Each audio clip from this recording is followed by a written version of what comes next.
Hey everybody, it's Josh. First of all, thank you so much for listening. Jack and I have a little bit of a different episode planned for you today. We're talking about a bunch of different news stories, one in particular that have sort of reverberated through Hollywood these past couple weeks. But then a couple hours after recording, the world of movies was just devastated with an absolutely tragic piece of news.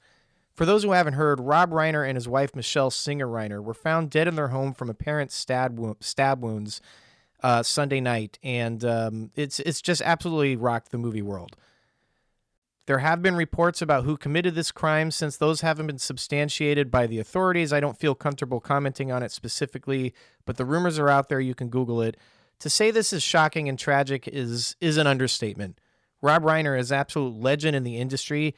He came to fame in the 70s with the show All in the Family, where he won 2 Emmys, quickly transitioned to film. He's been an actor, a writer, a producer.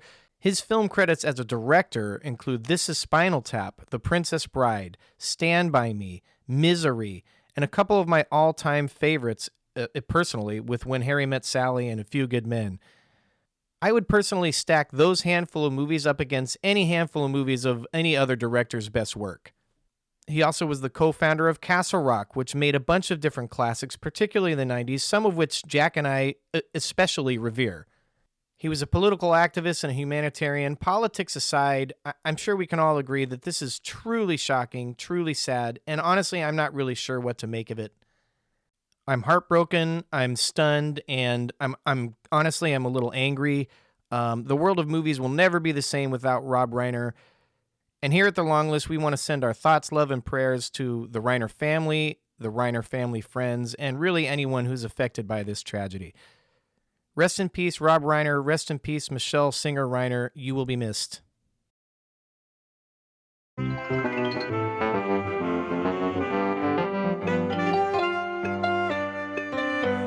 Welcome to The Long List, a podcast where we celebrate movies and other pop culture through the storied art of rankings. There are no wrong answers, there are no bad opinions, and hot takes are always encouraged.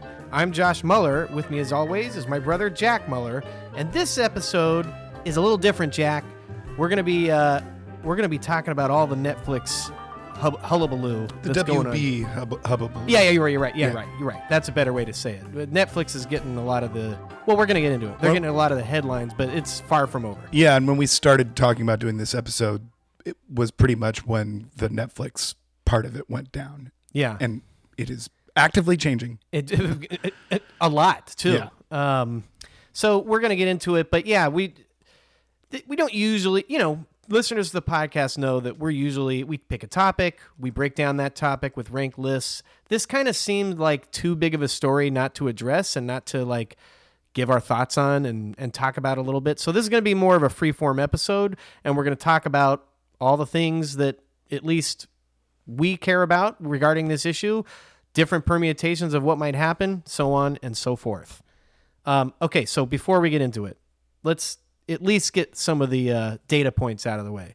For those who don't know, Warner Brothers Studios is up for sale, and Netflix currently has put in the accepted bid of $83 billion to purchase what I originally thought was all of the things that Warner Brothers owns, but so far as I know now, it's pretty much just the streaming services and the movie business. So they don't want the news outlets, which I'll get to in a second. But that includes all the Warner Brothers movies, the Warner Brothers lot in Los Angeles, which is a huge thing, all the Warner Brothers backlog movies, so they would have the rights to all those, and HBO, which is a big deal, and we'll get to that in a second. Yeah. So a couple of notes. We're recording this on December 14th.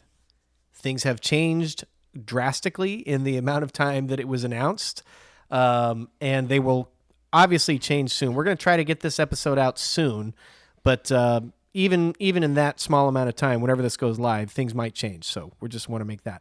The sale is not final by any stretch of the imagination.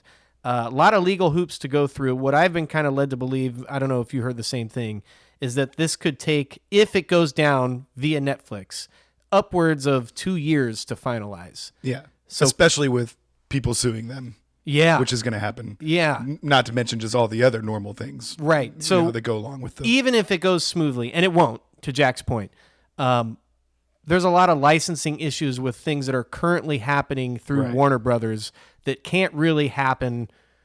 The sale can't go through until those things.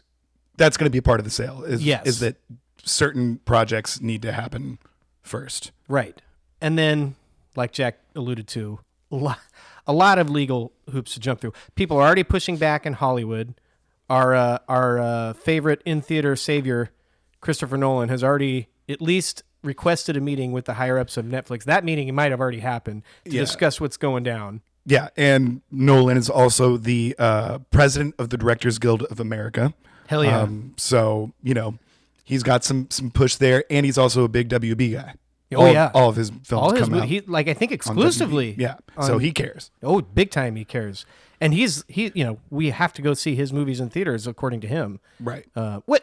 Which I generally agree with because they're always really good in theater experiences. As far as the governmental side, there's been some pushback there. Senator Elizabeth Warren has already been very vocal about how she doesn't think this should be legal and it violates antitrust monopoly laws and all that stuff. That's a little bit above our head, but suffice to say, there's going to be pushback to your point. The big thing that happened after this got announced, like within a couple days, was that Paramount, who was the other sort of big player in this, there's been a few players, but Paramount was the other big one with Netflix competing for WB, has already started attempting what is being called a hostile takeover. Yeah. Apparently their bid is $108.4 billion, so over $20 billion more. These are ridiculous numbers, by the way. Insane numbers. And they're going directly to the shareholders, and they want to do all that. But the key point there is they want TNT and CNN to be included in the deal. So we'll see what happens there. Also, Paramount is owned by David Ellison, who's the son of Larry Ellison, who owns Oracle, and Larry Ellison and Trump are good friends. And so people are thinking that might have a play into this. Does Trump stop the Netflix? Because it has to go through government It approval. does have to get approval, yeah. Is Trump going to stop it so that Larry Ellison can get it, or at least the Ellisons can get it? And, can they do it in time to get CNN in control before the primaries and all that stuff? We're not a political podcast, so we're not going to get into that. But there's a lot of angles to this, to say the least. It's messy. It's messy. There's a lot of moving parts. We're going to talk about it from a bunch of different angles, and we're just kind of going to go through it. And there's going to be a lot of hypothetical scenarios thrown around between the Muellers here. But it's just too big of a movie news thing not to address. Yes. So Could very much change the trajectory of cinema as we know it. Yeah, absolutely. And we thought we had another plan to record today and last weekend, but we were like, you know what, we gotta put this in. This is we're gonna call it a pseudo emergency pod because we did do it a week late, and I'm actually glad we did, because had we done it like the next day, already true. that information would be outdated, and by the time you listen to it, our information today could be outdated. But at least we're going to give opinions on where we stand. Jack, I ask you, what was your initial reaction to the news? It was unsettling, mainly. I think that's a really good word. It's huge, but also one of those things that it's not going to show itself immediately. No. And the effects won't be clear for some time. Right. So it's more just like this lurking thing that we kind of have to worry about, which we keep talking about this in a very dark way and not really being very specific, but we'll get into why this is going to affect cinema. We're kind of just scooting around it right now, but it's also just another huge win for the ultra rich, which is scary, and a lot of people are going to lose jobs, and it's just people chasing money without caring about the art part of it, and it's kind of a bummer.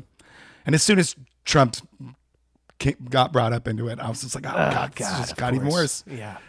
That's a really good point. I'm glad you brought up the losing jobs part, because my initial reaction was only personal and how it affects how I consume movies.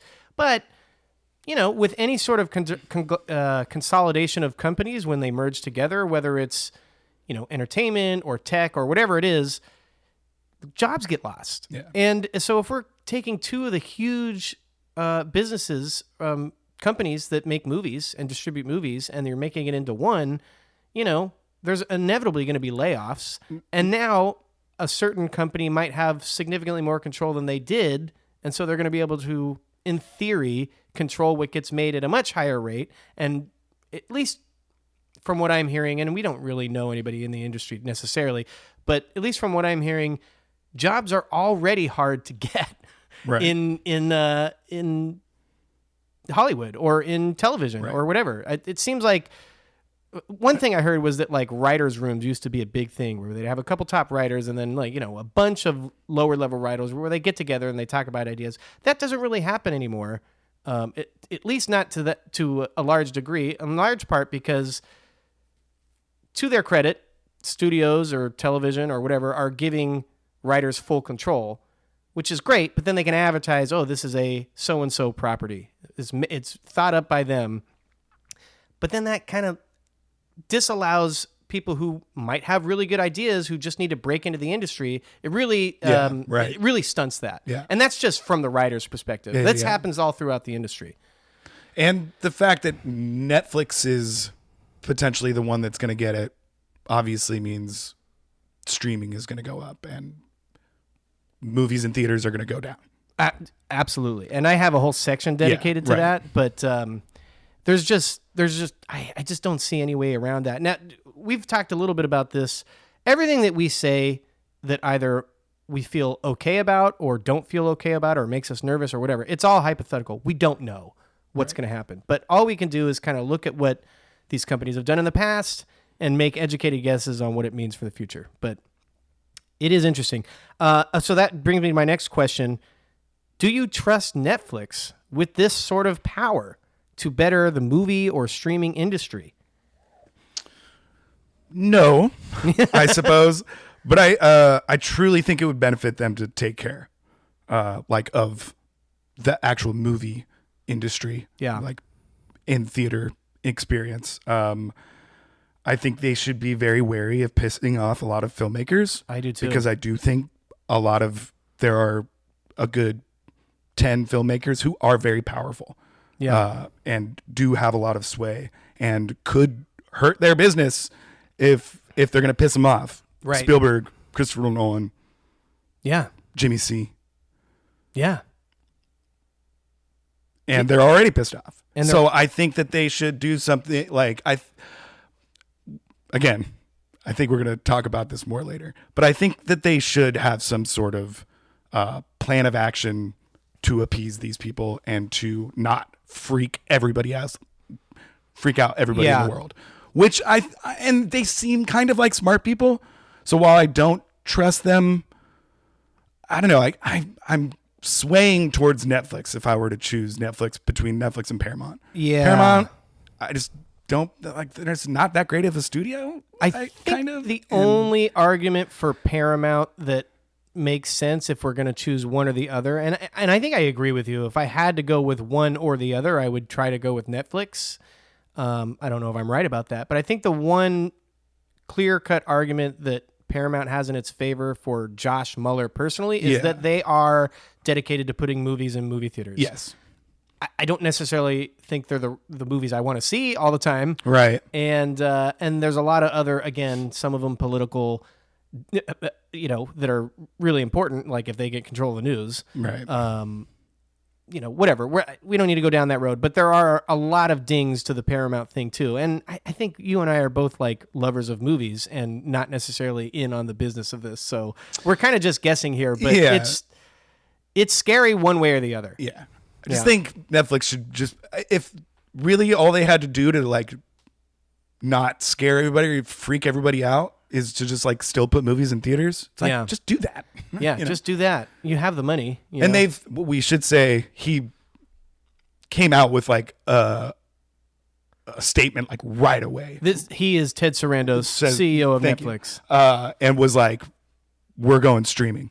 Not like we're going to get rid of movies, but like our full interest is in, continuing the streaming empire. Yeah. Which freaked people out. Yeah, totally. And I think years ago he had said that like the model of the movie theater, the modern movie theater model is dying and it's no longer relevant, which, to be fair, he might not be right about, even though I love going to movies. You mean wrong about? What did I say? Right. He might not be right. Oh, no, he might not be wrong about. Yeah. He might be right about that. Mm-hmm. People don't go to the movies anymore. Movies are expensive. Let's just get right out and say it.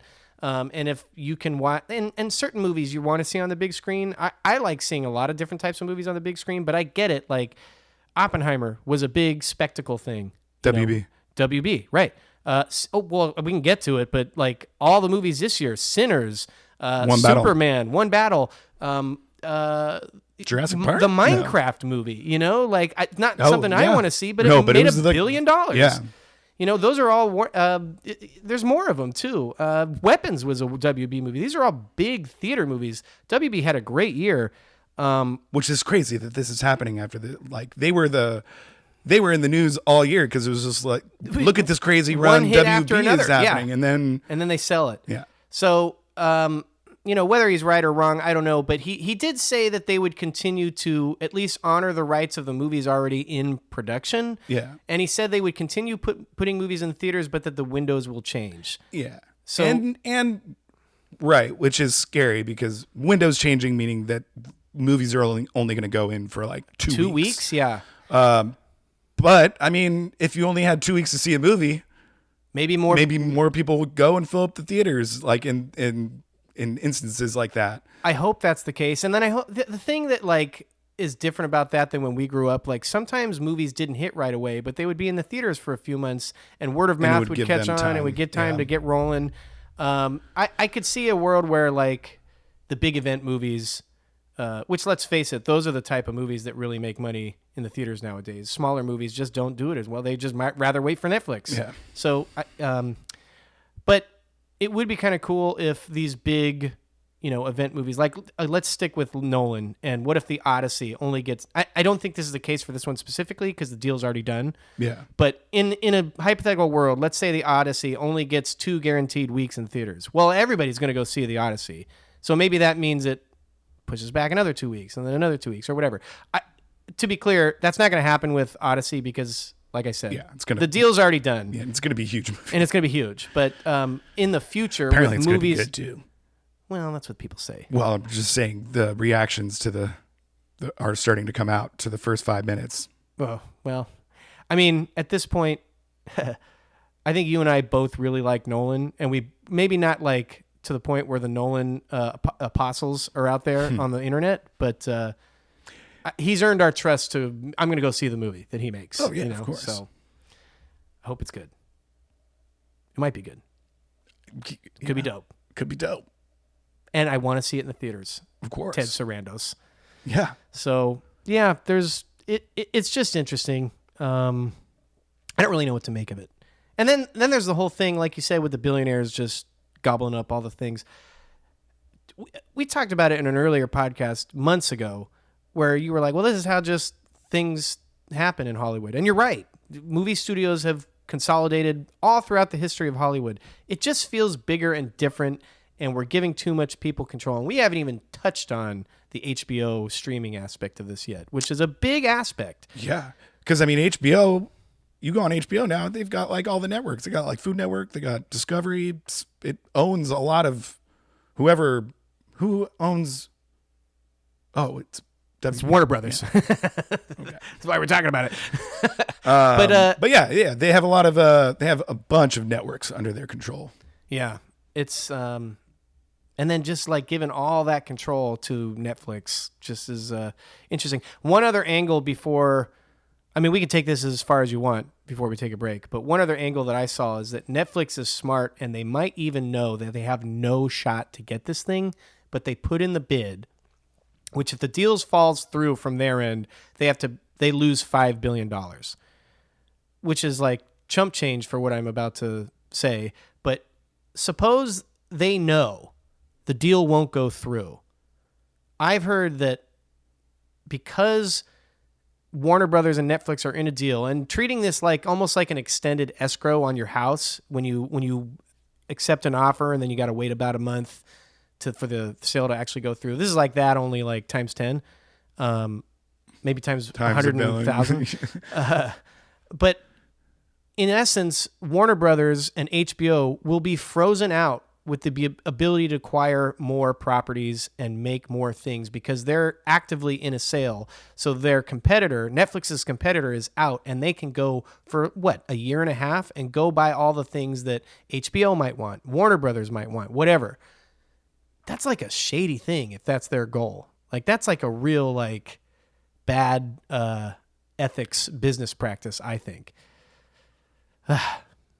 Yeah, but that's just kind of like business. Well, yes, it's in place like that, I guess, I don't know, to benefit the buyer, but I think more to my point, not that they shouldn't be allowed to do that, but like if people get wind, that's how you run your business. To your point, like with Christopher Nolan, with Steven Spielberg, with all these other, good young, with who directed Sinners? Oh my God. Ryan Coogler. Thank you. My goodness. With Ryan Coogler, who's a big young director who's worked with WB. Like if they get wind that that's how you do business, maybe they'll take their business elsewhere. I don't know that, Well, I think there are a lot of situations in which I'll take my business elsewhere. Yeah. In this situation, even if they do acquire, even if they're not being shady and still just doing what they want to do for their business and amping up streaming and, changing the in-theater experience and everything, people will take their business elsewhere. Yeah. I hope it, I don't know. I mean, also, if WB could just crumble if they're frozen like that, you know what I mean? Definitely. And so, just go with Netflix. Right. I mean, I think that's the thing that people are scared about, that this thing is turning into really close to a monopoly. Right. I don't see how it's not that way for Paramount as well. I think it is. Okay.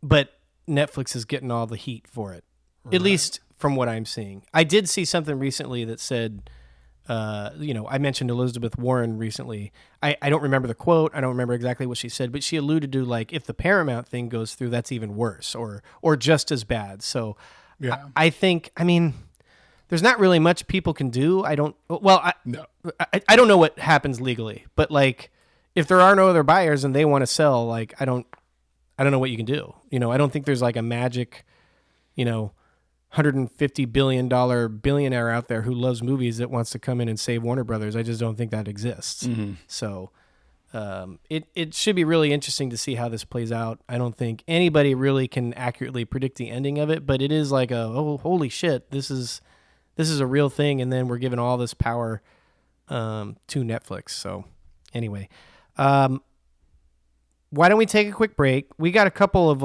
actual points that we want to talk about and break down about this. And we got, a couple lists. And then we have some fun, much less important news pieces that we'll do at the end of the podcast. So just to kind of lighten the mood. Let's take a quick break and we'll come right back.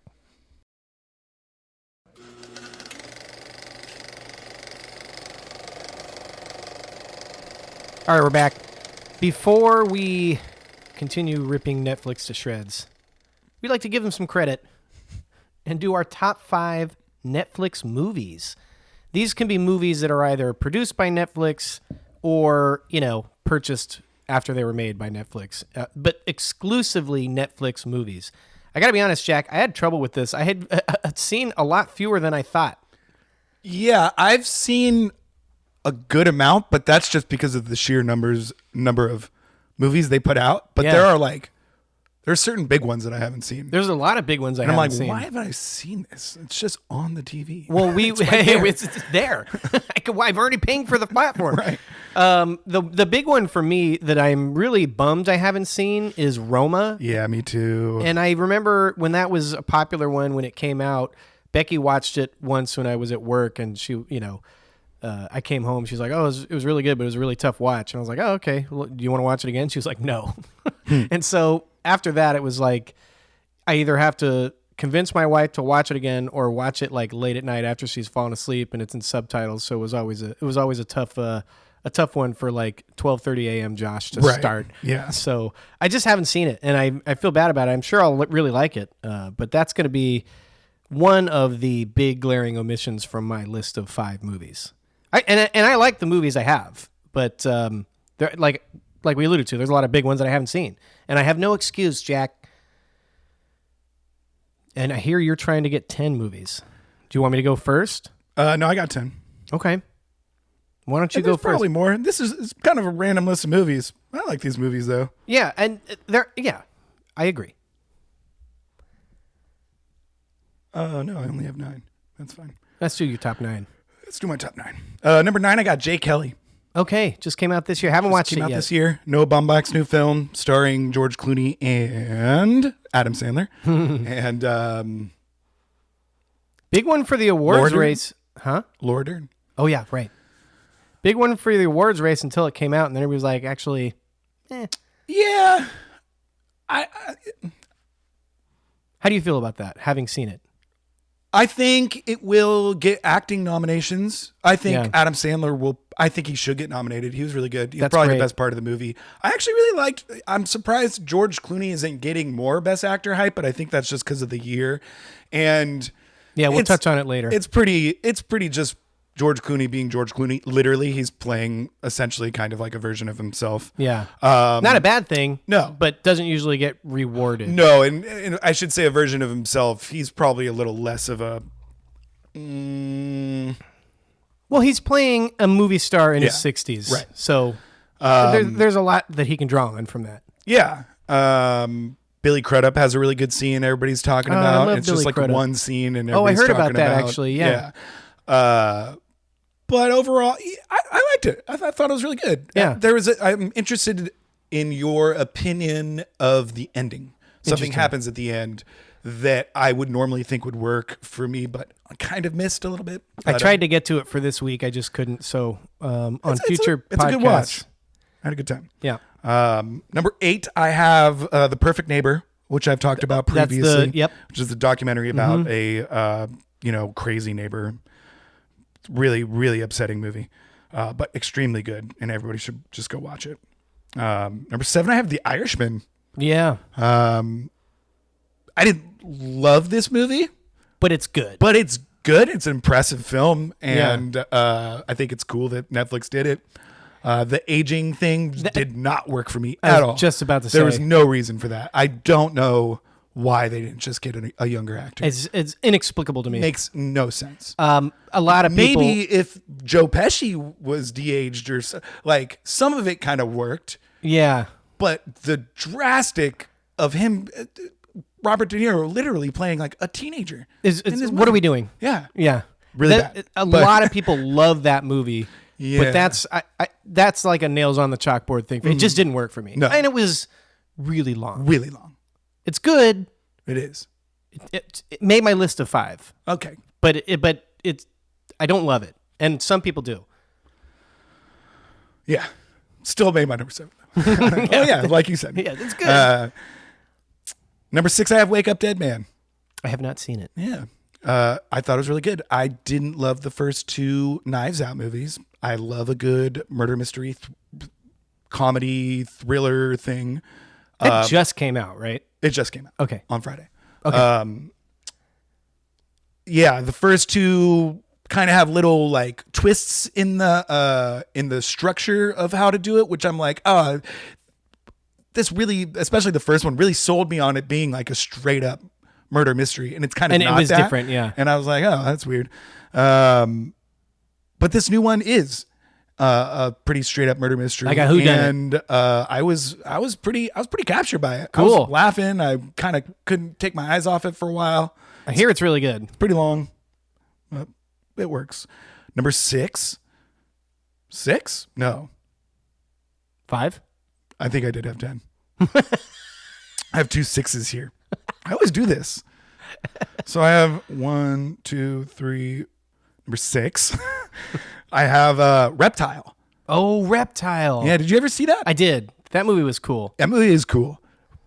Pretty crazy. Yeah. But a really good thriller. Yeah. And I visually liked it a lot. Yeah. That was a good one. 5, You loved that movie when it came out. I did like that movie a lot when it came out. I was like, ooh, this worked. That was weird. Yeah. And it's pretty short. It's pretty like. It's just like just like a classic thriller. Yeah. It was just good. Number 5, I have Defy Bloods. Yep. Spike Lee. That came out 2020, maybe? I think that's right. I think it was nominated for Best Picture. Maybe. Yeah, maybe. Um, Delroy Lindo, man. Delroy putting Lindo, on a man. tour de force performance. I really liked that movie. It worked for me. I think it didn't work for some people. It's very stylized. A lot of creative choices in there. Yeah, but that's what Spike Lee always I does. totally agree. And it was also long. I was watching it with Becky, and she's like, when they first go back and show the, when they're actually in Vietnam for the first time, she's like, this just looks bad. It looks weird. I was like, I think, she said that within 8 seconds.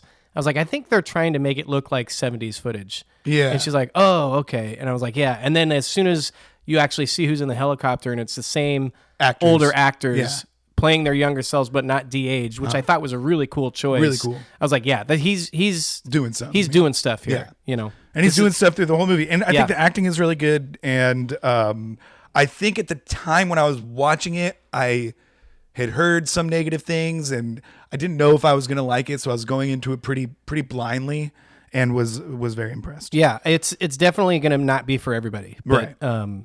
I agree. I really like it.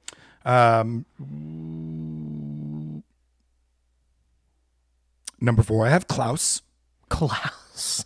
Might come up in our second podcast yes, today. I'm not sure if you'll be hearing me talk about Klaus before or after this, but hopefully after. We still have time for the holiday episode. Okay. Well, because I kind of want to get this one out as soon as possible. Cool. I was doing the math. Cool.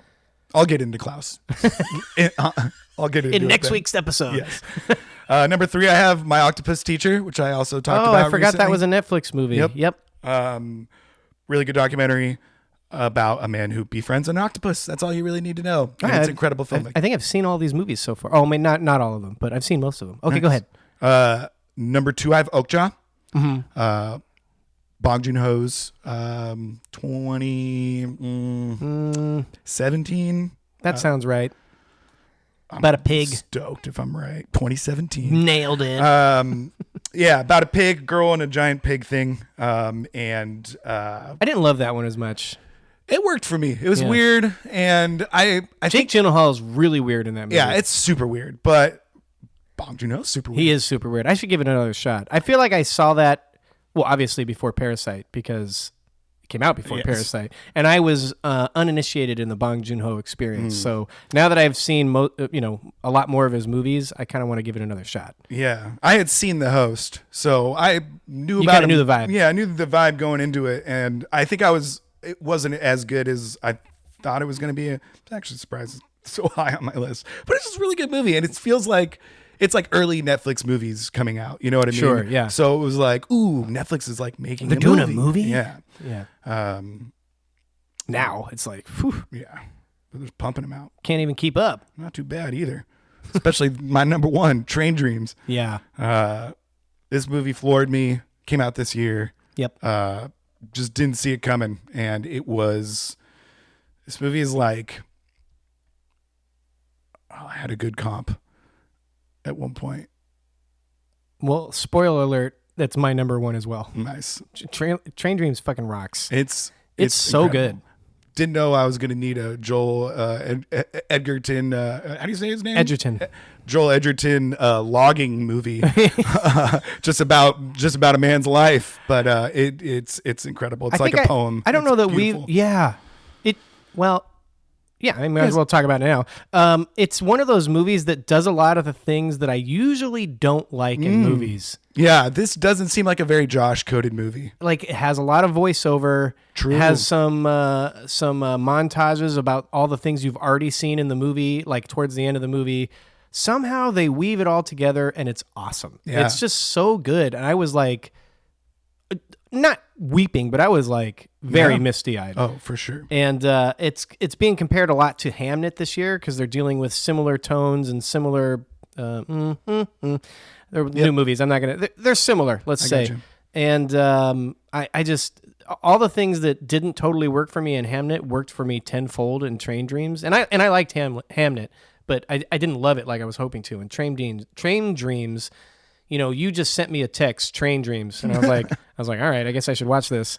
And I didn't really have much hope for it, but it knocked me on my floor. It was Becky's favorite movie of the year. There you go. It's beautiful. Also, It's my awesome. guy Joel Edgerton, shout out. I have two more things to say about Train Dreams, and I won't say all these things when I get to number one. I'll just be like, number one is Train Dreams. Joel Edgerton, always a guy I like seeing in movies, and I don't know. I couldn't tell you 5 fantastic acting performances from Joel Edgerton, but he's just a guy that I love showing up, and he's usually like the 4th lead, and he's great.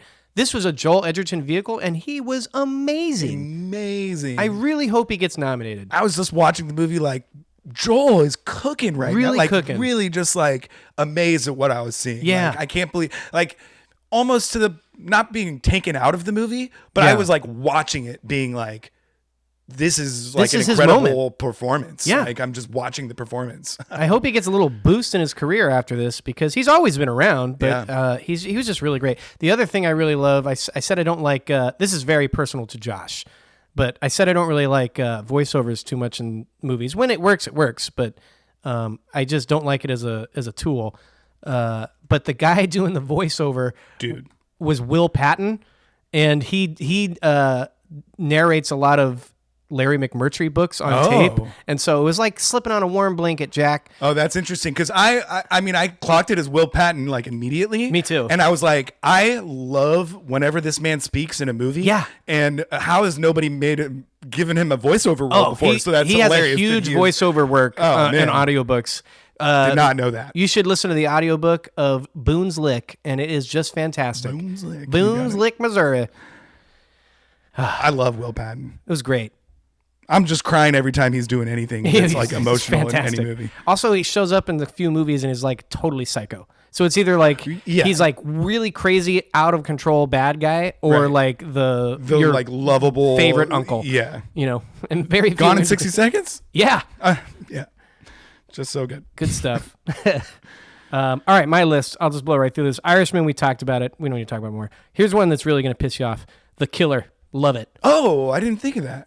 I like that movie a lot. I thought we argue about that all the time. No, I just didn't like it as much as you. You put it like number 2 in your all-time Fincher movies or whatever it was. I don't know about that, but No, I know it wasn't. Point taken. I'm surprised this one didn't make your list. The Ballad of Buster Scruggs. Oh, yeah. Really like that movie. It's an anthology, so some parts are better than others, but the parts that hit are really good. Most of them are pretty good. Most of them are good. I had The Five Bloods at number 2 and Train Dreams at number 1. Nice. Yep. So I didn't know you liked The Five Bloods. I just watched it this week. Oh. Yeah, I had to catch up on it because That's a surprise. we were talking about how When I said to Five Bloods and you like nodded your head, I was like, this dude hasn't seen this movie. And then you started talking about it. I was like, oh. didn't respect your game. No, we texted, we had this whole thing for this podcast and we're like, we should throw in a list or 2. Right. And I was like, Netflix movies, it'll be easy. And then I started looking at all the Netflix movies. I was like, man, I haven't seen a lot of these. Like I've seen a lot of Netflix movies, but not the big ones. Well, yeah. unquote. And the past, I hadn't really clocked maybe until like last year. Maybe it didn't really sink in until this year when I obviously thinking a lot more heavily about movies, I guess. I just didn't realize past 5 years of all like Best Picture nominations, there'll always be a Netflix movie. Always. It's like now forever. There's Never always won gonna yet. be. They're still over. They're going to be over this year. Let me tell you that. Well, That'd be unless sick. they wait. Oh, Train Dreams. Train Dreams. No, Train Dreams will not win, but it is good. I hope it gets nominated. We're going to get to that too. All right, back to the task at hand. So we have a couple. We're going to let this conversation go wherever it goes, but we have a couple. We have 3 big bullet points that we've already touched on a few of them. We want to talk about them in a little bit more detail. And again, wherever the conversation goes, the conversation goes. But Netflix, with this purchase, should it go down, would now own a huge portion of the streaming pie. Currently, Netflix is the number 1 streamer, Amazon is the number 2 streamer, and HBO is the number 3 streamer. So they would now take on HBO.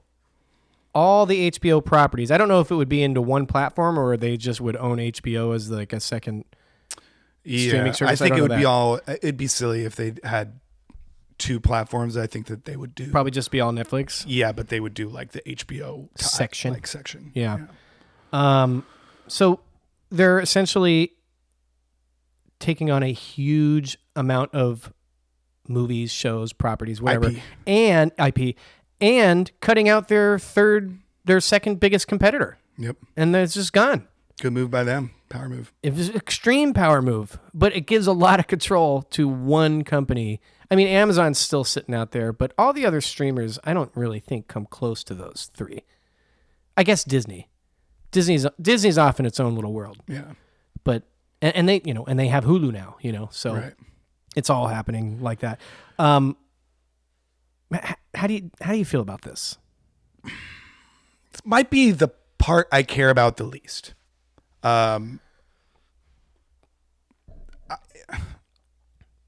Is it bad for me to say that I just go on and I put on one app and I'm like, I don't have to switch between apps and it's all right there. Sorry, I know that's convenient. I don't love the part that one company is deciding all of the shows. I think that's the big thing.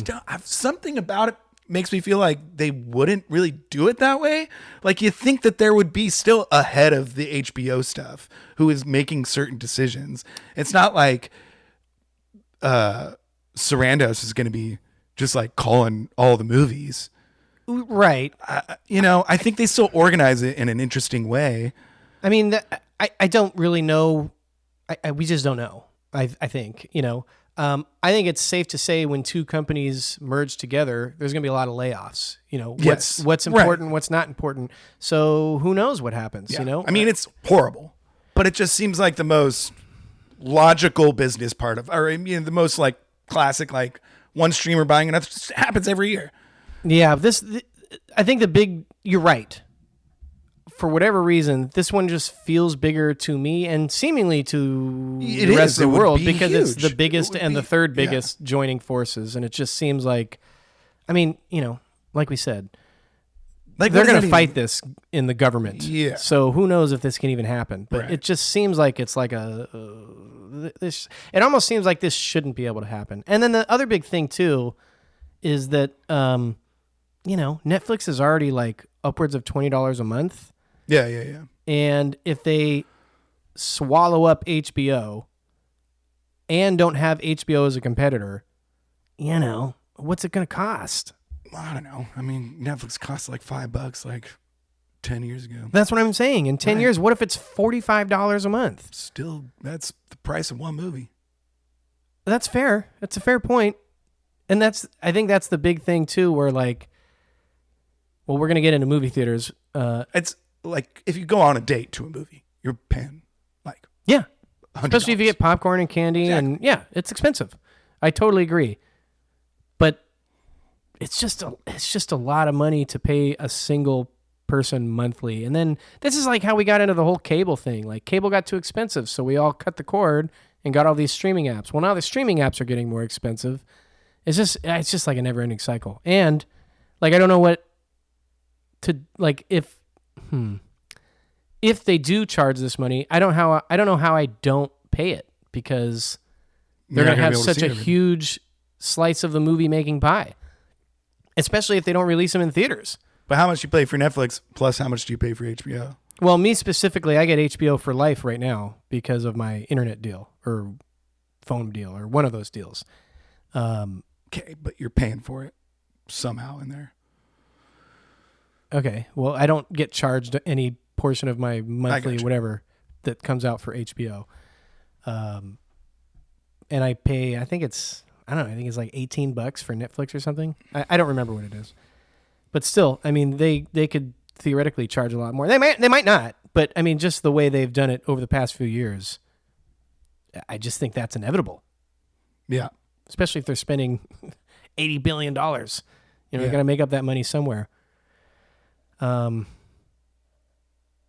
also listened to a pretty nuanced discussion about it on, I think it was The Big Picture. I've listened to a few podcasts, but they were saying like how realistic is to get like tens of millions of more Netflix subscribers in order to make up more money, right. which means maybe they do start looking for other avenues to make money, like theaters, like physical media, which we're going to talk to. You never know. But it's tough for me to believe that's going to happen when they don't do it now. And everything they've said publicly leads me to believe that they wouldn't want to do that. Yeah. But you never know. They said some stuff on that pod that I like texted you right away that night when we were texting a bunch about this, and we were like, save it for the pod or whatever. Yeah. There were certain things they said that like I like, you know, little points of me trying to like make the situation better, because that's what it was.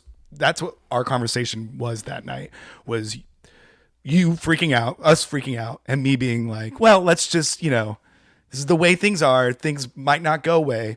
I mean, I think if, well, we're not even into the theater part of this, so maybe I don't even let's go just there. freeform discussion. Okay. Yeah. Our next bullet point, our 3 bullet points were, Netflix has a huge portion of the streaming pie, movie theaters, and physical media.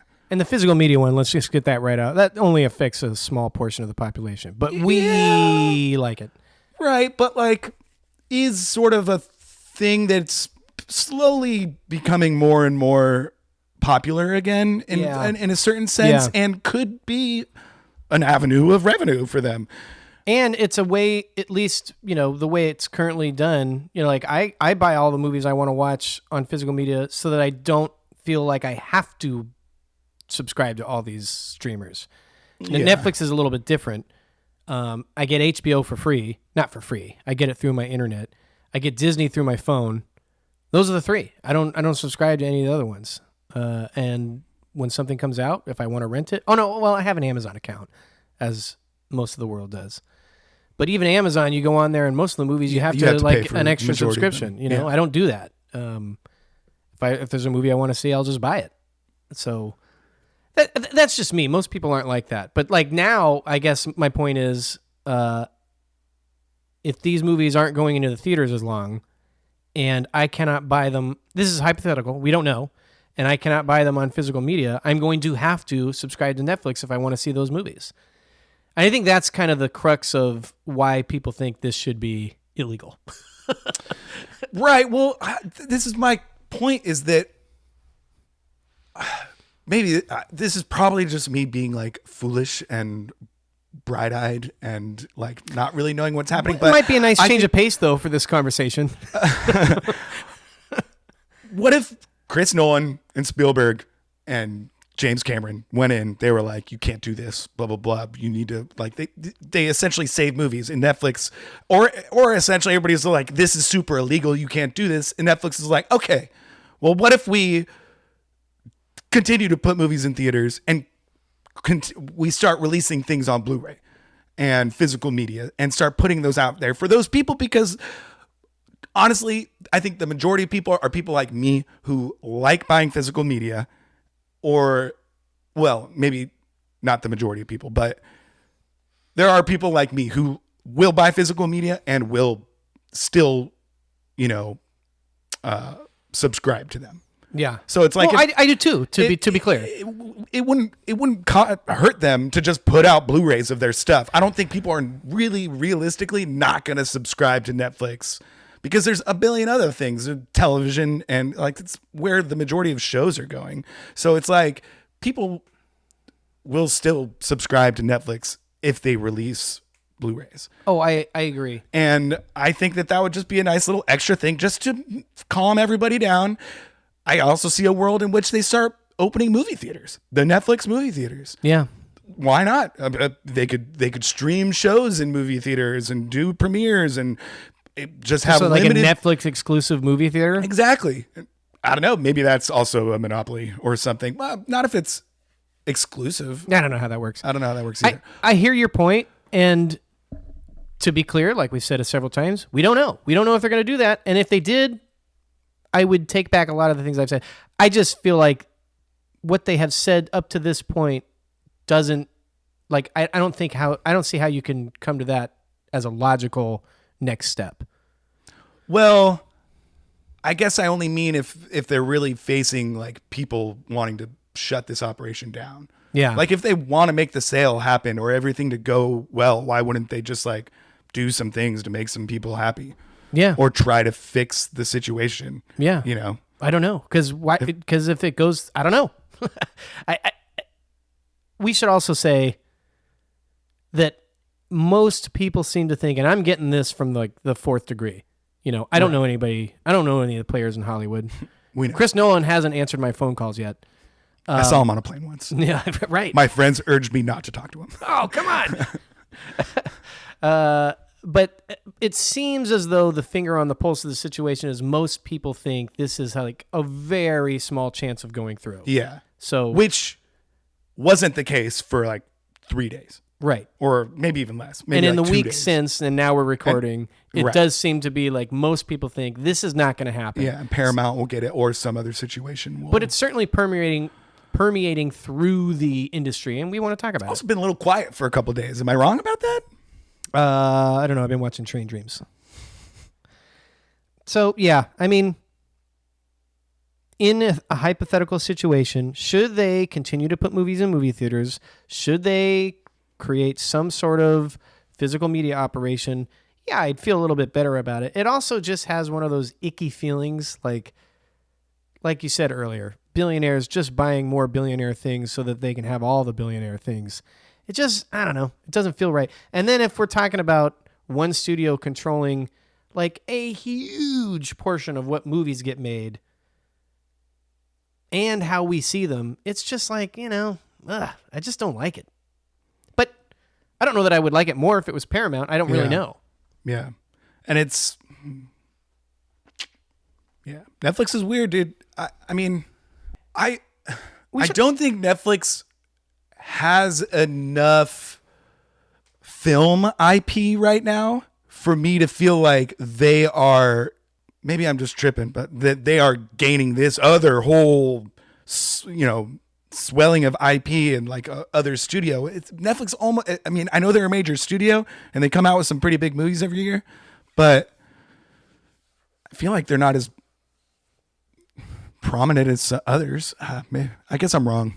Well, they came out with really big movies this year. They've come out with big movies. I just think it's just Netflix as a thing is so big. Yeah. Like you equate streaming with Netflix first. I do. Yeah.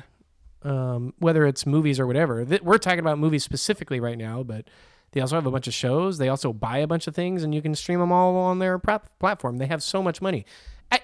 And I'll say they have evolved their business model over time. They started out by sending us DVDs. Yeah, in they the mail. were a physical medium. So, I don't want to totally say what all the hypotheticals are talking about are absolutely not going to happen because we don't know. We don't know how it's going to. They have evolved, and they do make a lot of good movies, and they usually give their directors that they hire almost like a carte blanche, like we want to hire you to make your movie. Sometimes that works, sometimes it doesn't. That goes into another thing, like if we're eliminating the studio system, like there's also checks and balances in the studio system that, you usually hear the other end of that, like, oh, you didn't give the director their free, or they cut it up in post and it's a different movie now and whatever.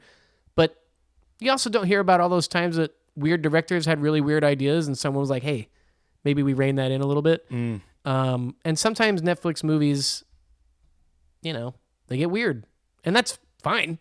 And we probably wouldn't. We just talked about The Five Bloods. That really worked for us. That's a weird. It's not a weird movie, but he does a lot of weird stuff in it, which is different and cool, and I like it. But sometimes that doesn't work. So I don't know where I'm going with all that, but it's just changing, and it's tough to think about all this as a. Yeah, I'd say it's pretty scary on the back end and all the dealings behind it. Yeah, which is not really and the job loss and everything like that. As far as just like the general idea of Netflix now having control of these other things, it's someone's gonna get it. Yeah, right. You know what I mean? It's really, really, really, really probably not going to be just some random dude buying it. Correct. For billions of dollars, which could happen. And then it would just be going to a person who doesn't have any. Know. Yeah, exactly. Maybe they will do all the same things. Right. Yeah. I mean, just the general abstract of it.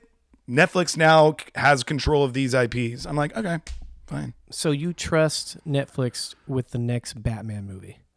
Let's get to the real heart of the matter. Well, who am I trusting? I don't know who I'm trusting with it now. Right. In saying that WB is doing it, I can go off the other things that WB has made. Yeah. But if I'm going off the other things Netflix has made, I'm fine with that. You know, Also, I don't know the Also with politics Batman specifically, like if Matt Reeves goes to Netflix and makes his movie there, they're going to be like, yeah, do whatever the hell you want. Right. You know, just make a good movie. Yeah. You know, who knows? But we won't be able to see it in theaters, Jack. Maybe. Paramount just seems like a inferior studio with not as good politics behind them. Yeah. Or something. You know what I mean? A little bit. I don't really know what Netflix's politics are, but it just feels like I kind of just think, well, I don't I mean, really Netflix make this produces a political pretty thing, but what? I said I really want to make this a political podcast, but I generally agree with you without getting into specifics. Cool. Although I can't imagine anybody listening. Well, whatever. Yeah, Paramount scares me too. And again, I don't really know too much about it, but from the people I listen to a lot of movie podcasts. I read articles, whatever. I follow people on Twitter, all that stuff. And the people I seem to trust seem to think that the Netflix situation is ever so slightly better than the Paramount situation, but that both are bad. But that's just what we're in for. So, yeah. We'll see how it goes. It's not like it's the end of the world. And a lot of the things that we've talked about with regards to like the things that happen behind the scenes with this deal, like with companies merging and people losing jobs and all that stuff, that's all very real. And we just don't really know too much about that. From the standpoint, like you said, if all that stuff didn't happen, hypothetically, and we got to sit here and our prices didn't go up dramatically, and we had, it doesn't seem like it would change that much except we get rid of HBO. But there's just so many rungs to this ladder that seem like to me it would go the way I wouldn't want it to go based on what they have said in the past. Right. And I don't think it's going to go in a good way either. It's going to be bad anyway. It happens. We might have some happy outcomes in it. Sure. But yeah. I think in general, it's pretty lame. There's too many ways for this to go bad in so many fields. Yeah. That it's just like, I mean, just the fact that it's happening in the first place is not great. Right. Yeah. But that we can't do anything about. It definitely will be sold. It certainly seems like it. I don't know why they would want to sell though. Like you said, they just had their best year, man. What are you gonna do? I listened to a little bit about that, but I don't know enough about, like, their CEO wants to become a billionaire and become a major player in Hollywood and everything. I don't know enough about that to comment intelligently, so I'm just gonna avoid it. You're right. It seems like it's gonna be sold. They seem set on doing it. I don't know. We'll see what happens. Like I said, been kind of quiet. Yeah. All right, let's take another quick break, and we'll just, in future episodes, touch on any news that comes through. Maybe we'll have to do another emergency pod, but at the moment, we're in wait and see mode. It doesn't seem like this deal will go through, at least as currently constructed, and we'll have to wait and see how the cookies crumble. But let's take a quick break, and we'll hit some other fun pieces of news. We'll come right back.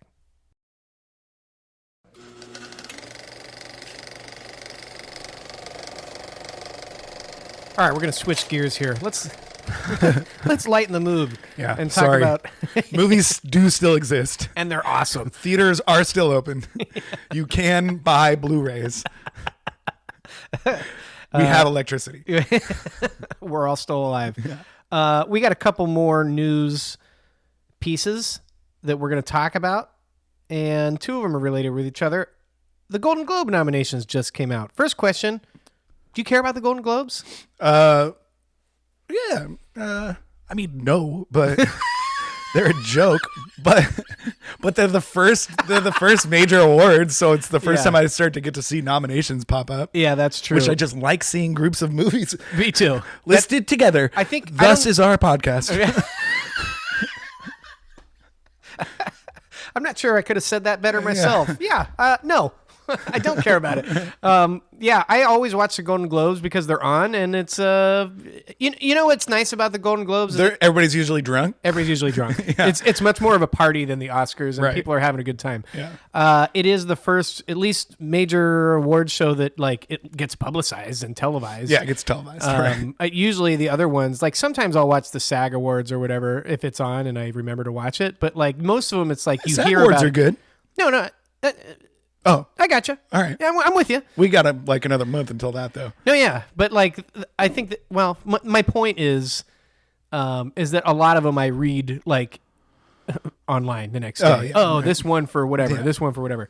But I actually usually do watch the Golden Globes, and very rarely agree with them. But Right. but it's fun and everybody's drunk, like Yeah. you said. Yeah. So we love that. So the nominations came out, which is good. I don't know when the actual award show is. I probably should have looked that up. I'm going to read the Best Picture nominees, and we Which can ones? talk about. Oh, I'm both. going to go both categories, but we can talk about whatever you want. So, for Best Picture Drama, we got Frankenstein, Hamnet, Sentimental Value, Secret Agent, which I hear is good. It Was Just an Accident, which was the Palme d'Or winner, and Sinners. No, Train Dreams. Tough beat for the Mullers. Yeah. In Best Picture Comedy, comedy/musical, I should say, Begonia, No Other Choice, which I have not seen. That's the Park Chan-wook movie. Blue Moon, which is a Linklater film, as is Nouvelle Vague, One Battle After Another, and Marty Supreme. So I've only seen Begonia and One Battle After Another so far. I don't think we're able to see Blue Moon and maybe Nouvelle Vague, but I don't think the other ones are out. Oh, well, Marty Supreme just came out. No, it comes out on Christmas Day. Are you sure? Yes. Says it on the poster. Oh, well, maybe But- it's out for select theaters because I feel like I just looked it up to get tickets. Yeah, man. Oh, you're right. Nope, this says Wednesday, December 24th. Nice. Okay, that's interesting because I said something online. Okay, let me backtrack to the dramas. I said something online about how it's interesting that Avatar didn't get nominated. And someone was like, "It's not out yet. How could it be nominated if it's not out yet?" What an idiot. Who said Yeah, that? what a fucking jerk. I don't know, some jerk. He might be right. I don't know. No, he's not right. But I mean, Well, it Marty makes, Supreme premiered at a festival. okay. That's So probably, maybe that's probably part what of it is. Yeah. So he's still a jerk. That guy sucks. Unless you listen to the podcast. Thanks for listening. So that was pretty funny. So We just lost like 5 people. half our listeners are gone. So yeah, no sentimental no. God, I'm screwing myself up. Jesus. No Train Dreams, and possibly consequential or not, we're not sure. No Avatar. Those are my big takeaways from the drama category. From the musical comedy category, the big one, Wicked. Oh, Wicked, yeah. Wicked's not in Well, there. also, let's just say One Battle in comedy musical, Bold, a little farcical, a little bold. a little bold. There's And- there's always category for. I mean, it was really funny. One Battle, Yes, it was. but I don't know if I'd call it a comedy. I don't know that I would either. Yeah. There's always. I feel like I was just listening to something. Oh, it was The Martian got it won for like comedy musical the year it came out, That's interesting. which is a really good movie and really funny, but it's not really a comedy. it's not really a And I feel like then they it's were not like that funny. right. It's just like It's a just good performance by a Matt Damon. couple witty quips, you know. Yeah. And then like after that one, they were like up in arms. How could this win a comedy? You know, and they were like, well, "Don't worry, we fixed it." But then One Battle After Another, Yeah. and Begonia, Ooh. not really a comedy. Even more so. Like, I didn't laugh too many times. in that No, movie. I mean, I there's was more terrified than anything else. it is What is happening? Yeah, it is Yorgos, and he kind of has a weird sense of humor. Yeah. So there is that, but I wouldn't call those two movies a comedy. And I got to be honest, I haven't seen the other ones, unfortunately. From what I've seen, Marty Supreme doesn't look like a straight up comedy either, but maybe I'm wrong. No, yeah.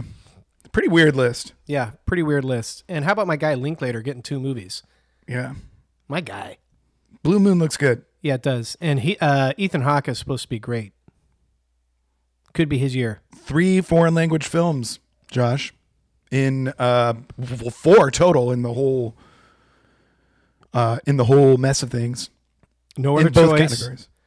No Other Choice, Sentimental Value, which is, I know it's both, but it's a foreign film. Secret Agent. Oh yeah, It Was Just an Accident. yeah. Very cool. Yeah. Any? I mean, we already talked about what didn't get nominated. Any highlights there for you? If you could pick what's going to win for drama, what do you think? What I think is going to win? No. Yes, do that first. What I think is going to win is Hamnet in drama and No Other Choice, or in One Battle After Another in comedy. And if Jack were picking the winner, Well, I haven't seen a lot of the drama. I haven't seen a lot of either, actually. Bad job by me. If I could pick, I would pick Sinners and One Battle. that's what I would pick too. Yeah. I think One Battle After Another almost will definitely win for musical comedy. And Hamnet, I don't know. I hope it's Sinners. Could be Hamnet was good. It could be It Was Just an Accident, just because, I mean, won the Palme d'Or. Yeah, I don't feel like it has a grip hold on the conversation though. I just don't hear a lot of people talking about it. Like Sentimental Value won the Grand Prix at Palme d'Or, which is the second prize, and I feel like people are talking about that more. But maybe that's just my Maybe not in Golden Globes, but I mean, It Was Just an Accident. I mean, what's his name? Panahi? Yeah. Is like in and out of jail, like, Right. Iranian, like, refugee, like, running away from Iranian. I think that's right.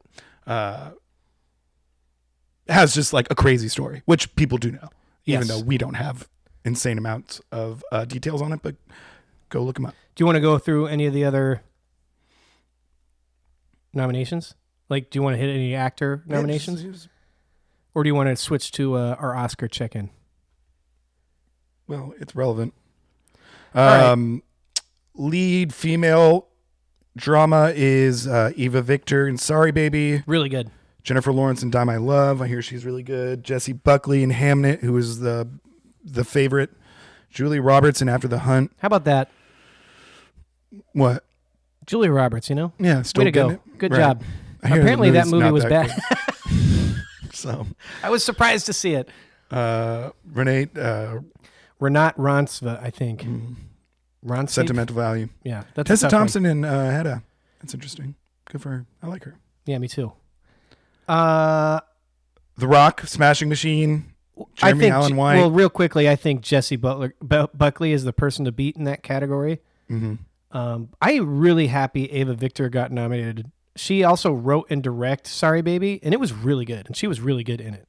So I thought that was cool. Sorry, go ahead. That is cool. Male lead drama, The Rock, Jeremy Allen White, Springsteen, Joel Edgerton, Train Dreams, my guy. Yeah. Michael B. from Sinners, also my guy. Oscar Isaac, Frankenstein. Don't know why he got nominated. No, okay, great. Yeah. What?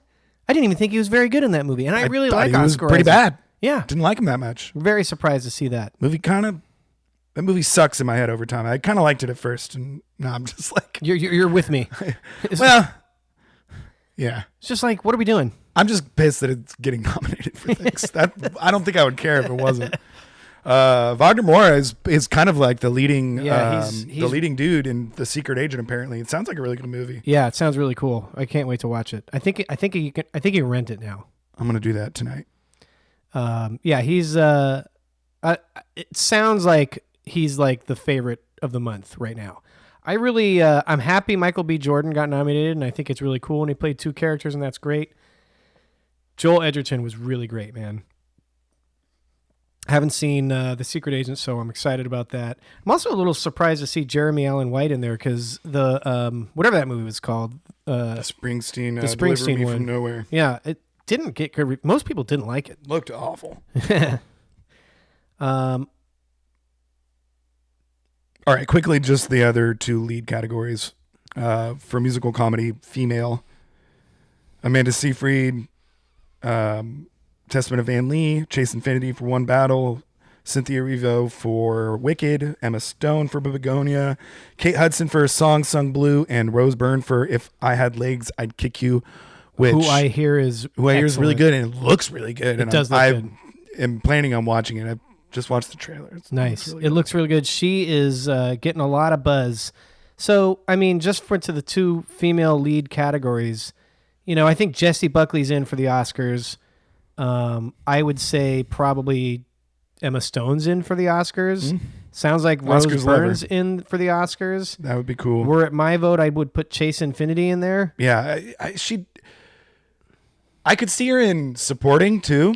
Yeah, but it sounds like they're going for her. They're going for her for lead, which is cool because I love her. She's great, and she's like one of my favorite parts of that movie. So even though she's like not like really in your face, right, doing too much, she's perfect. It's a really good performance. And it's a big, huge movie that a lot of it's on her shoulders. She has a couple really great scenes. And then, Jennifer Lawrence is supposed to be really good. Renat Roncev, we're butchering that name, is really good. Kate Hudson's getting a lot of traction. So this is I think I said earlier that it doesn't appear to be as competitive as a race as years past, but like just looking at the list of 12, you got to cut that down to 5 for the Oscars. Yeah. So that's going to be pretty tough. Okay, why don't you do the male for comedic?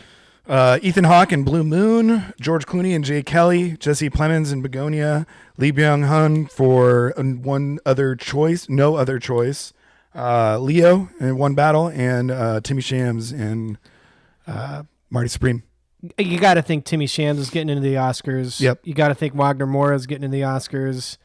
I would think Michael B. Jordan is going to get into the Oscars. I don't know. I would say Ethan Hawke seems like a lock to get in. I would say it's Ethan, Jesse Plemons, Leo, Timmy. Oh, I guess I got one more, huh? So that might be the Michael B slot. Yeah, one of Michael B. Jordan, Joel Edgerton, Jesse Plemons. One of those guys is not getting in, I would think. Oh, I think Ethan Hawke is more at risk of not getting in. Well, what I'm hearing is that he's really good and he's getting a lot of buzz. Okay. So I could be wrong. Yeah. But he also Jesse Plemons has just been he's been a lock since, day one. Maybe that's just fading out. I think that counts in the. Oh, you mean for this year? Mm-hmm. Oh yeah. Yeah, I heard the same thing. I also think Ethan Hawke's getting this is a really good actor and a really good performance who's never won an Oscar buzz. And I haven't seen the movie, so who knows? Right. But we'll see. Should be interesting. We're going to be definitely touching in on Oscars in the future episodes as we get close. And we'll probably do something fun as we get really close with all the nominees. Do you want to do any supporting talk? I think we are most qualified now to talk about supporting male. Supporting female, I don't know if I have a lot of hardcore knowledge on, but let's just run through the nominees. So, Amy Madigan for Weapons. Awesome. I think she's going to get an Oscar. When I saw this, I hadn't really thought about it too much, and when I saw that she got nominated for the Golden Globes, I was like, "Oh." Yeah, you told me early on that she was great and would get nominated, and I was like, "Oh, cool. Really? I said that before." Nice. Yeah. Good job. Man. You also had some other thing. You were like, sometimes I forget what podcast we were talking about, but you're like, sometimes I just see. Oh, it's a supporting actors podcast. Yeah. Sometimes I just see a supporting actor and I know that person's getting nominated, and I was like, oh. And then I saw her nominated. I was like, good job, Jack. Nice. That's how I felt about Leo too. All right, not Leo, Benicio. Yeah, you did. You told me that out of the theater. I was like, Benicio's getting the nomination. Everybody was like, Sean Penn was incredible, which he obviously is. And he has a flashier part, which I think is right. But Benicio is just the fact that he is one of the best parts of that movie, most enjoyable parts of that movie, and will have, he goes down in iconic. Already. Sean Penn does too, but more in a villainous state. And Sean Penn is honestly hard to watch in that movie. Yeah, because it's everything he's so creepy. Doing. He's so creepy, and he's doing things that make it literally physically hard to watch. Whereas Benicio is the exact opposite, and you can't take your eyes off of him, and you want him to be in the whole movie. It's a really good point. So Amy Madigan, good job by her. Ariana Grande, Wicked for Good. Elle Fanning in Sentimental Value. She was pretty good. I was actually surprised she got nominated though. Emily Blunt in The Smashing Machine. I didn't see it. I'm going to butcher this one too, but also from Sentimental Value, Inga Ibsdottir Lilius, who was wonderful. Really good.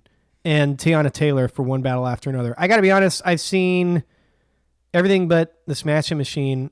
Earlier in the year, I would have had Tiana Taylor. Amy Madigan was great. Not going to take anything away from her. For my money, I don't know that she'll win because I don't think people know her name, and it was a smaller movie. But Inga Ibsdottir Lilius was just fantastic in that movie. Yeah, I don't and know. maybe my favorite part. I think the Golden Globes are more of a test of I think if she gets a Golden Globes nom, then she's more likely to get an Oscar nom. I think the Oscars are more likely to nominate her right. than the Golden Globes. I see what you're saying. Yeah. We'll see what's coming up. I'm saying from a winning standpoint, I would pick her. Over Tiana Taylor? Yeah, I would. Cool. Nice. But Tiana Taylor is great. I would be very happy if she won. Yeah, she was great too. And then there's Ariana Grande. They might just give it to her because of Wicked Love. Boo. Yeah, okay. It was bad. Did you see it? No. Oh. Sorry, she's great. I'm just running to go see all these movies that everybody's calling bad. Okay, real quickly, the supporting actors. We got Adam Sandler for Jay Kelly, who already got a shout out in this. Benicio del Toro, for One Battle. Jacob Elordi for Frankenstein. I was happy to see he got nominated. He was like the only part I liked in that movie. Paul Mescal in Hamnet. Sean Penn, and also from One Battle After Another, Stellan Skarsgård for Sentimental Value. We should also talk about, for Sentimental Value, there's 2 nominations in supporting for the female, and there's 2 nominations for supporting in the male for One Battle After Another. Sometimes there's some vote splitting that goes on there. Yeah. You never know. Yeah. I think this is Stellan Skarsgård's year to beat, and I think it partially plays into the fact that he's been making movies for like 150 years and he doesn't have an award like this. So maybe from the Golden Globes. I'm speaking strictly from Oscars here. That's what I would think. I don't know, like if it was the Josh Awards, I would probably give it to Benicio. But if I'm making a prediction, I think I'm going Stellan at this point on December 14th. I'm going Benicio. Having not seen Jay Kelly of those. So we'll see. That also qualifies for a little Oscar check-in, Jack. We kind of just did it. Yeah, that's what I'm saying. Oh, yeah. Yeah. Let's move right on to another piece of inconsequential news that I found fantastic for the content. So, my guy, Quentin Tarantino, I shouldn't say my guy, but one of my guys, Quentin Tarantino recently released his top 20 movies of the 21st century. That was the catalyst of a lot of this, right? Yes. Okay. Which is, I don't know if you saw the list. It's a fun list. I don't necessarily agree with it, but I'm like, oh, these are different. I would not have guessed that these movies would have been on the list.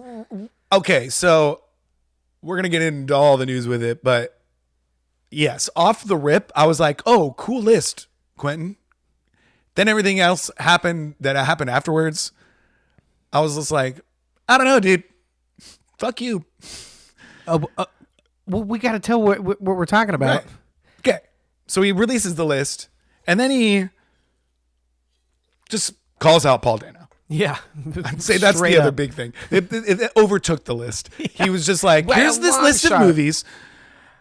Also, Paul Dano is sucks. weak. He's weak. He called him weak, a weak actor. Called him the weakest actor in SAG. Mind you, that's crazy. Mind you, There'll Be Blood is like his number 4 movie. Yeah. Well, number 5, but yes. Okay. And then it became like, bro, you've got like Shaun of the Dead and the Jackass movie on your list, and now you're just like think you're qualified enough to like call out Paul Dano? I don't think. Obviously, he's qualified. I think he's qualified to do a lot of things, but it was just a crazy drive-by. It was a super crazy drive-by. Let's take it to things here, but let's handle the Paul Dano situation first. Okay. And then we can talk about the list, which I actually think is a really fun and cool list. It is a cool list. Paul Dano, totally sitting on his couch, minding his own business, and all of a sudden, all the news things are about how Quentin Tarantino hates Paul Dano. Yeah. I could not get away from it on my phone. It's unbelievable. I don't have a strong... Paul Dano's fine. I don't think he's... Let me be clear. calling Paul Dano the weakest actor in SAG is insane. He's not the weakest actor in SAG. I don't think he's like God's gift to acting the way some people do. I think he's good. I think he overdoes it sometimes. And, he's fine. I don't dislike or like seeing him in movies. He's just kind of a guy that I'm like, oh, there's Paul Dano. Sometimes he does great. Sometimes he doesn't. Right. I don't know. That's also, how I feel about like him. when I first read the quote, I was like, does he mean physically? Yeah. That was like the first thing I thought. I was like, oh, it does seem like kind of like a squirrely guy. You know? And I'm like, oh no, he's just talking about his acting chops. Nope. I thought, did he sleep with Quentin Tarantino's mom or something? What's going right. on? It was just a wild take. And he did it on a podcast, and he gets riled up when he talks. He rubs a lot of people the wrong way with his opinions. That's fine. I'm here for the content. Yeah. This is great content. Well, I was like, it was almost like Quentin Tarantino like looked at a calendar. He's like, no one's talked about me for a about while. 5 months since I've said anything absolutely insane. So let me drop my top 20 favorite movies of all time and then call out Paul Dano. Yeah. So See how that works out. so wild. Yeah. And then everybody, of course, in Hollywood is coming to Paul Dano's side. Yeah, which is nice and accurate. And I love that DDL spoke up. Yeah, that was cool. I also the thing is, also love picturing Daniel Day-Lewis reading this news. I also just think he went so hard into the take. He said he's weak 100 times. He dropped a couple F-bombs, said he's the weakest guy in SAG. If you'd just been like, I don't like this actor. Nobody cares. You know, some actors are good at some things, some are good at other things. There have been actors in Quentin Tarantino films and that are, he does very stylized movies that are dialogue heavy and his dialogue is very unique and all that stuff. So they don't all work. And he usually makes really good choices. It's okay that he doesn't like this actor. There's been a lot of actors and directors that don't like each other. That's totally fine. Just to lean into it so hard and say that in such a cut, paste, black and white thing. He's the weakest actor in SAG. That's why people got all upset. And he's not the weakest actor in SAG. And I'm not even the biggest Paul Dano fan. So maybe they had some sort of meetup in there. He was like, Paul, I'm about to really help your career here. You're about to hear all the nicest things about you, but you're never going to be in one of my movies. Yeah. And he's like, oh, okay. I'll take that. We'll deal with that. So, anyway, I thought all that was funny. All right, let's get to the actual list because this is kind of interesting. I'm going to blow right through this, especially since we don't have very many lists on this episode. Number 20, West Side Story. Number 19, Cabin Fever. Number 18, Moneyball. Don't want to talk about that. Number 17, Chocolate. Not Chocolat. Chocolate, which I don't know what that is. Apparently it's a martial arts film. Number 16, The Devil's Rejects, the Rob Zombie film. That's not surprising. That's one of the least surprising things on this list. Number 15, The Passion of the Christ. That is surprising. Well, I knew he liked that. A lot of there's a quiet conglomerate out there that says this is the best movie ever. But Passion of the Christ and the Paul Dano together, just it's bad luck. Number 14, School of Rock. Good call. I guess. Good movie. I love that movie. Linklater again. Number 13, Jackass the movie. I mean, it's not for me, but I get it. I love the Jackass movies. Yeah. Number 12, Big Bad Wolves. Jackass, the first one, actually probably is one of the weaker. They get pretty good. I mean, they're funny. I laugh, and I watch them once and never watch them again. Number 12, Big Bad Wolves. I don't know what that is either. Number 11, Battle Royale. Never seen it. That's the the Hunger Games original thing. Here's where it gets really good because I've seen all these movies, and I actually really like this list, even though it wouldn't be my list. Number 10, Midnight in Paris. Love that movie. Yeah. Not that I want to, go. He's got a Mel and a Woody Allen. Yeah, on this list. Taking giving no shits. So yeah, Woody Allen, I guess. Number 9, Shaun of the Dead. Talked about it. Really great movie. Number 8, Mad Max Fury Road. Love it. Yeah. Number 7, Unstoppable. What's that? That's the train movie by my guy Tony Scott. It's really good. Denzel and Chris Pine. Got to stop a train, man. So simple. Damn. It's really good. I was really happy to see it. Number 6, Zodiac. One of us. Should have been higher. Number 5, There Will Be Blood. We talked about it. I can't agree. Number 4, I can't agree. Disagree. Number 4, Dunkirk. Mm-hmm. Number 3, Lost in Translation. This is one that is not a movie for me. I get it. Most people love it. It's just not a movie that speaks pretty to good. me. Yeah, I mean, I totally understand it being on the list. Number 2, Toy Story 3. We knew that take.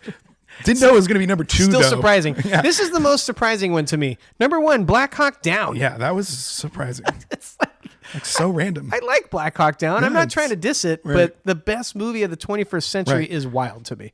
Number 4, Dunkirk. Number 1, Black Hawk Down. It's like, you couldn't just switch those 2 war movies. Would have been slightly less Would've weird, just but been- yeah. I mean, Black Hawk Down's good. I haven't seen it in 15 years. I own it on Blu-ray. How do you whatever feel that's about Spotlight not being on this list? It's a sham. It's a crime against humanity. I have already called Quentin, and he won't take my calls. Would Spotlight have been better if Paul Dano played the Michael Keaton part? No. Don't think he would have been able to do that. Not strong enough. Not strong enough. Not tall enough.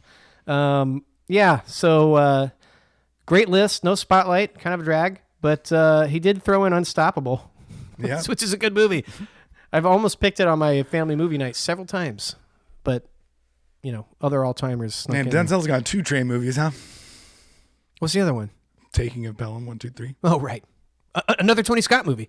There you go. Oh, man. Tony's What like, is happening? Denzel, we're getting back on we the got train. another train. I got the budget. Let's do it. Unstoppable's good. Oh, man. All right. Let's now finish off with the topic that we really wanted to get together and talk about today. All this other stuff pale in comparison. Heat 2, Jack. It's happening. It's happening. Want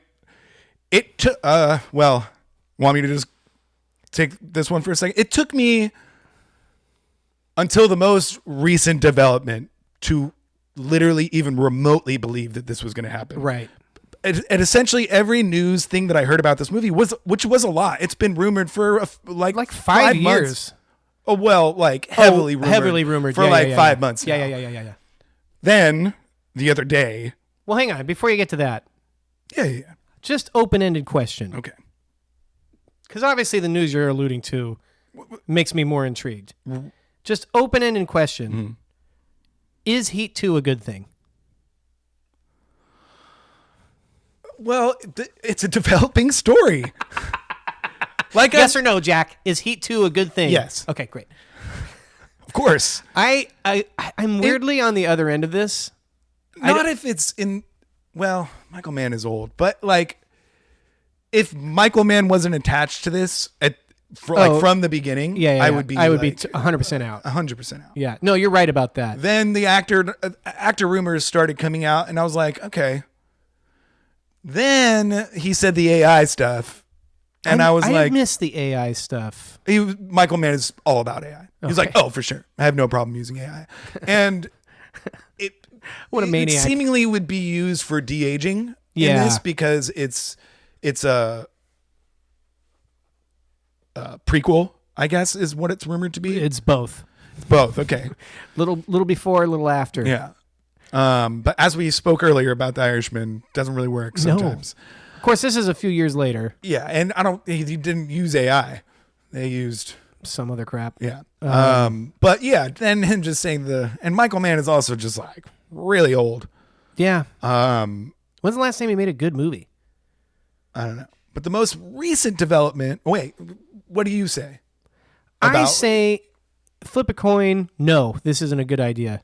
I mean, I'm close. Obviously, Michael Mann's attached, which makes me a little bit, but Heat's great and it finished and it's done. We don't need to like make a Heat 2. That's how I feel about it. Yeah, but it just doesn't even seem like that much of a need for the sequel. Yeah. Well, like even in like the story ended. Yeah. I don't understand what we're doing. Right. But there are some counterpoints. Like I would have said the same thing about Top Gun, and I love Top Gun Maverick. There's a few other, I can't think of them off the top of my head, but there's a few other examples where they do a sequel many years later, and it's cool. So I'm not going to let me be clear. If Heat 2 happens, I'm going to buy my tickets the second they go on sale, and we're going to go on the biggest screen that we can possibly go on. Yeah. And then we will make judgments for ourselves. But my gut feeling says like, this is unnecessary. Come up with a different idea. Do another car thief movie, something like that. But now, until Leo officially came out and said he was doing it. He's in. He's in. We don't know what role. No, but I don't Leo think. is the biggest star and only attaches himself to good movies now. Yeah, he has very few misses. Very few misses. J. Edgar Really is knows what. Yeah, not we're happening, not going to even hopefully. talk about J. Edgar. I turned that shit off real quick. Also, doesn't announce rumors. No, that's correct. Like he Yeah. announces things When it's happening. if they're actually happening. And So if you attach Leo to a movie and he's like, I want to do this, most people are going to be like, okay, we're going to make this happen. right. Also, now you can get anybody you want, Right. which is the more exciting part. Here are the actors rumored. You ready? Jeremy Allen White, just recent Golden Globe nominee. Adam Driver, Austin Butler, Christian Bale, Al Pacino, Ana de Armas, Channing Tatum, amongst others. Pretty wild cast. Yeah. I mean, I'm in. And those were all rumors before Leo. Yeah. So those could still be rumors. And now they're like, Yeah, we we don't got know. Leo. Yeah, we don't Let's know. go get Brad Pitt. Let's go get, George Clooney. Let's get the gang back together. Just kidding. Yeah, that would be weird. But what, Brad Pitt and George Clooney in Heat 2? I just mean you could get all the biggest stars now. Oh, yeah, I see what you're saying. Yeah. Maybe not because you got to pay Leo a lot. Plus, Michael Mann kind of wants dude bro guys, you know? George Clooney's a little too suave. He wants manly men in his movies. Whoa. Of course, he got Tom Cruise. I think some people would disagree with George Clooney not being a manly man. He's too like witty cool. He's too like, Yeah, and I was going to say nice suit wearing, but all the people in Michael Mann movies wear nice suits.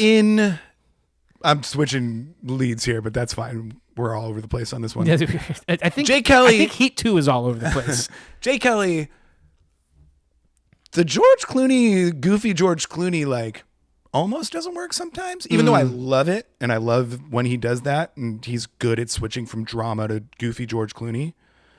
But there's something about it in this one that sometimes takes me out of it a little bit. That's all I'll say. George Clooney has an interesting career. He does. Like he can, Which, again, comes into play in an interesting way. in Jay Kelly. Okay, I want to check it out. Yeah. Yeah, Heat 2, you know? I mean, let's do it. Do you know anything about the plot? Well, let me back up. There is a novelized version of Heat 2. Yeah, and there's also you can listen to it. It's a legit novel. Oh, Yeah. really? Yeah, Like yeah. Wow. I haven't listened to it, but I've got a couple plot points. It seems I just don't know how they're going to pull this off, you know? It's going back in time, it's going forward in time. It has all About kinds what? of Well, they're like showing the how Macaulay and which is De Niro's character and Val Kilmer's character, I can't remember his name, sort of came up through the ranks of like South America and like stealing things. Apparently they go to like, I can't exactly remember, some weird like South America section country, whatever, and have to like take down a crazy overlord drug leader thing, like ruling over everybody. Sounds cool. Yeah. But then they're also saying what happens with all the family members and the people left after Heat 1. I don't know. It's weird. I'm probably getting a lot of that wrong, but because I haven't read the book. And I honestly, I heard the book was out and I was like, oh, that's cool. And I was like, well, they're probably going to make a movie out of this, so I would rather just watch the movie. So I didn't read it, but it just seems wild. Yeah. It's super weird. Sometimes you can just let your favorite movies be your favorite movies from 30 years ago. Yeah. Well, and I think it also is supposed to, it follows both of them who they don't know each other yet. You know what I mean? You mean Pacino and De Niro? Pacino. Oh, right. And so what? So we're just going to get two. We're getting two totally random different stories, storylines, which I and then also yeah. a sequel. I don't know. gonna be tough. But Leo's in. And Michael Mann makes a lot of our favorite movies. Yeah. So it's not like. Yeah. I mean, if it happens, I'm going to see it. But let's color me nervous. Color me nervous. Yes. So we'll see how it goes. But anyway, that was the real reason why we wanted to do this pod, is to talk about Heat 2. You think Leo is Val Kilmer? I think off the top of my head, I would have assumed he was De Niro. Oh yeah, that makes more sense. But that's the other thing, because like he's De Niro's age now, probably, that he was in Heat 1. So would he be playing a younger De Niro? I don't know. Yeah, that's super weird. I don't know. I don't understand it. I'll wait and see. Unless he is Val Kilmer's character, in which case the age would make a little more sense, because Val Kilmer's probably like 40 in Heat. Yeah. And so it'll be like 10 years later. Yeah. Catch up with Val Kilmer. That's the other thing too, is I don't really like, is that, you know, these are like iconic movie characters at this point. Yeah. And now we're That's recasting the part them, and that it doesn't. If that doesn't work, it's going to be like, what are we doing? You know, I'd rather it just be like their kids or something. Yeah. Or like them as old men or something. Or just think of a new cool idea. Right. Just do that. Yeah. But anyway, we'll see. Any final Heat 2 thoughts? No. All right. We got another pod to record. Should we get out of here? Yeah. If you're still listening to this, we have an email address, thelonglistpodcast@gmail.com. Shoot us a shout, you know, questions, comments, whatever you want. We'd love to hear from you. Other than that, Jack, thanks for having me. Yep. Thanks for being here. We'll see you for in the listening, next everybody. Yeah, thanks for listening. Peace.